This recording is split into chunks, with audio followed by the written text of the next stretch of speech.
रखा है कि 72 दे रखा है, तो 72 के पहले हम गुणनखंड करेंगे, यहाँ पर 2 करेंगे, केवल और केवल 2। इस प्रकार के सवाल हो तो उनके अधिकतम गुणनखंड हम 2 ही करते हैं। तो यहाँ पर जो है हमने कर लिया इसका 9 8 72, इस प्रकार से कर लिया।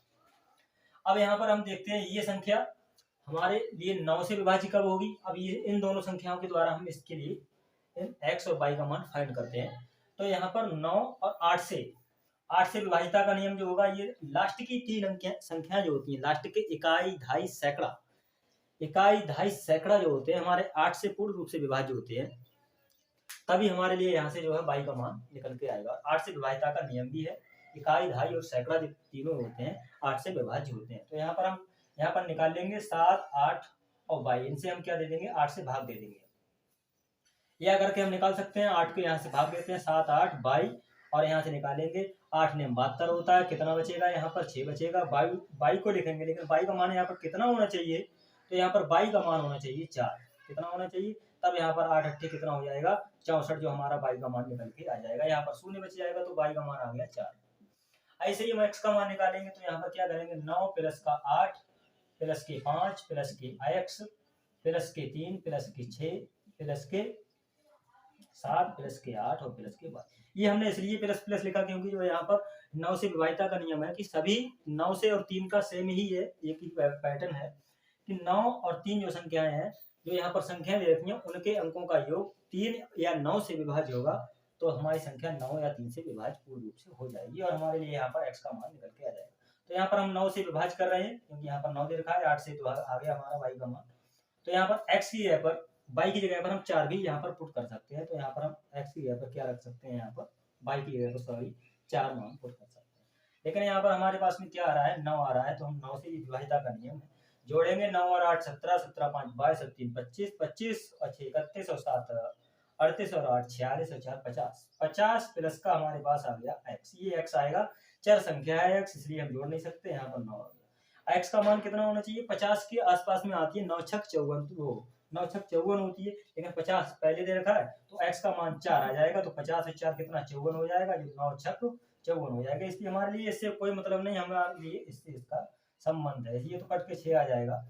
तो यहाँ पर जो हमारे लिए x और y का मान पुट है, किसमें कर देंगे, यहाँ पर समीकरण दे रखी है 3x प्लस के 2y, तो बराबर में क्या हो जाएगा, 3 गुणा x की जगह पर क्या हमारे लिए 4 मान प्राप्त हो गया, और y का मान कितना प्राप्त हो गया, 4। तो 3 चौक 12 और 2 चौक 8, कितना 20 निकल के आ गया इसका। अगला सवाल देखते हैं हम, ये वाला दूसरा सवाल। दूसरे सवाल में कह रहा है कि 120 210 और 330 के विभिन्न सार्व अभाज्य गुणनखंडों के वर्गों का योग है। यानी कि इनके हम अभाज्य गुणनखंड, यानी कि केवल और केवल अभाज्य गुणनखंड होंगे, जो किसी में विभाजित नहीं होते हैं, अभाज्य गुणनखंड होते हैं। तो यहाँ पर इनके जो सार्व, तीनों में जो कॉमन हमारे पास में अभाज्य गुणनखंड होंगे, उनके वर्गों का योग निकालना है, तीनों के। तो अलग अलग इनके गुणनखंड करते हैं यहाँ पर। तो 120 को हमने पहले लिख लिया, तो 2 छंग 12, इसको काटेंगे 2 3 6, फिर 2 एकम 2, 2 पंजे 10 और 3 पंजे 15 और 5 एकम 5 ही हमारे पास में पूर्ण रूप से कट चुका है, यहाँ पर विभाज्य हो चुका है। अब हमारे पास क्या आ गया, 210।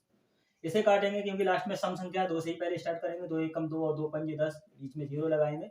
3 से काटेंगे, 3 तिया 9, 3 पंजे 15 और 5 सत्ते 35 और 7 एकम 7, ये संख्या पूर्ण रूप से विभाज्य हुई।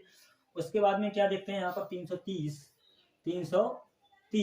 ये हमारे पास में, इसको भी 2 से विभाजित करते हैं। तो 2 एकम 2 छंग 12, 2 पंजे 10। उसके बाद में देखेंगे 3 से कटेगी, तो 3 पंजे 15 और 3 पंजे 15, तो फिर 5 एकम 5, 5 एकम 5 और 11 एकम 11। इन तीनों में देखते हैं क्या हमारे पास में दिखाई दे रहा है। पहले हम लिख सकते हैं इसको, इस प्रकार भी लिखना चाहो तो लिख सकते हो, 2 गुणा 2 गुणा 2 गुणा 3 गुणा 5। हमारे पास में 210 है, उसके बाद में इसको भी 2 गुणा 3 गुणा 5 और गुणा 7। उसके बाद में 330 बराबर में 2 गुणा 3 गुणा 5 और गुणा 11। अंतिम तीनों संख्याओं में देखेंगे हमारे पास में कॉमन क्या चाहिए, बिल्कुल सार्व एक ही जैसी क्या है, वो हम संख्या उतार लेंगे। तो सार्व गुणनखंड क्या है हमारे पास, सार्व अभाज्य संख्याएं, यानी कि दोनों में कॉमन अभाज्य संख्याएं कौन कौन सी हैं, तो हम वो लिख सकते हैं। यहाँ पर देखो सार्व दोनों में 2 है, लिख लिया। उसके बाद में क्या करेंगे, 3 है तो लिख लिया। उसके बाद में हमारे पास क्या है, 5 है, ये तीनों में कॉमन है। अब कह रहा है कि इनके वर्गों का योग होना चाहिए, इनके वर्गों का योग निकालना है, तो वर्गों का योग निकाल लो। तो वर्गों का योग, इन संख्याओं के वर्गों का योग, तो वर्गों का योग इन संख्याओं के अलग अलग करना है, वर्गों का योग क्या हो जाएगा, पहले एक 2 का वर्ग करेंगे, फिर 3 का योग करना वर्गों का, यानी कि 2 का वर्ग, फिर 3 का वर्ग और फिर 5 का वर्ग। ये वर्ग कह रहा है तो स्क्वायर लगाएंगे हम, घात 2 लगाएंगे, 2 का वर्ग 4, 3 का वर्ग 9, 5 का वर्ग 25। जोड़ेंगे 9 और 4 13 हो जाएगा, 13 और इनको जोड़ेंगे तो कितना हो जाएगा, निकल के आएगा 38। तो दोस्तों ये हमारा 38 आंसर निकल के आएगा। तो यहाँ से हम आशा करते हैं आप लोगों से हमारी वीडियो अच्छी लगी हो, तो हमारी वीडियो को फुल देखना और यहाँ तक हो सके तो सब्सक्राइब और इस चैनल को शेयर भी अवश्य कर देना।